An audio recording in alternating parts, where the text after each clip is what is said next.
Jakarta, Kompas.com, pemusik Erwin Gutawa, 54, menyimpan kenangan indah tentang mendiang vokalis January Christie. Erwin mengatakan bahwa January, yang biasa dipanggilnya Mbak Uken, merupakan pribadi yang unik. Uken meninggal dunia dalam usia 58 tahun di Rumah Sakit Hasan Sadikin, Bandung, pada Jumat, tanggal 16 bulan 9 tahun 2016 pukul 0.46 waktu Indonesia Barat.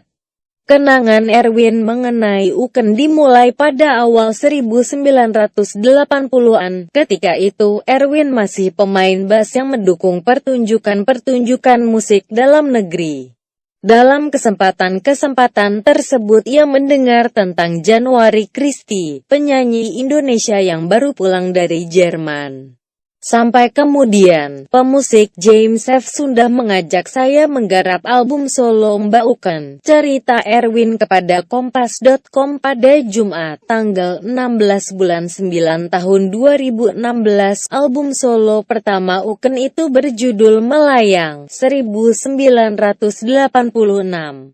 Untuk album tersebut Erwin menjadi arranger musiknya. Saya masih pemula sebagai arranger, ucapnya Erwin sendiri. Selanjutnya menjadi pengarah musik untuk 3 album solo Uken yang berikutnya. Album-album itu adalah Aku Ini Punya Siapa, 1987, Mana, 1989, dan Tutup Mata, 1991. Ketika Erwin bermusik bersama band fusion jazz Karimata, 1987-1993. Uken diduetkan dengan penyanyi Ricky Basuki dalam rekaman lagu Rintangan. Lumayan ngehit lagu itu, ujarnya. Menurut Erwin, Uken unik sebagai vokalis dan pribadi. Penyanyi perempuan tapi rank vokalnya laki-laki, kata Erwin. Mula-mula agak bingung nanganinnya, sambungnya. Kata Erwin pula, Uken juga selalu ikut memilih lagu-lagu yang akan dinyanyikannya. Lagu dengan notasi jazzy, juga yang ada unsur bluesnya, ujarnya. Lirik yang disukainya yang berupa personal statement, bersifat personal. Melayang, karya Dian Pramana Putra dan Dedi Dukun. Contohnya, ujarnya lagi, pribadi Uken yang tertutup, kata Erwin lagi, berpengaruh kepada cara kerjanya di studio rekaman. Sebenarnya, kata Erwin, di luar urusan musik ia tak begitu mengenal Uken.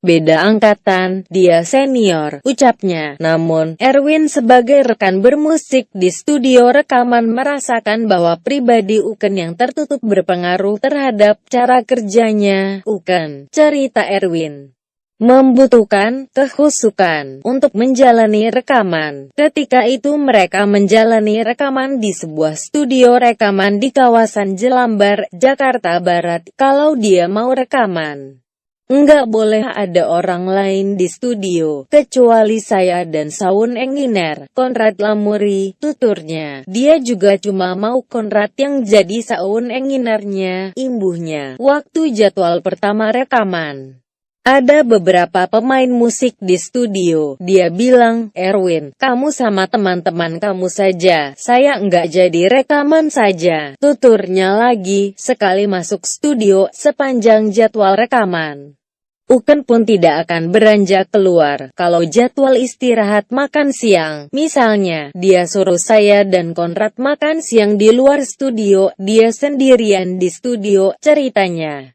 Dia putar lagunya berulang-ulang, dia resapi, sambungnya. Ya, yang pasti ada rokok dan kopi. Dia enggak terlalu suka makan atau ngemil. Ceritanya lagi, dia seperti masuk dalam satu dunia suasana, mod tambahnya,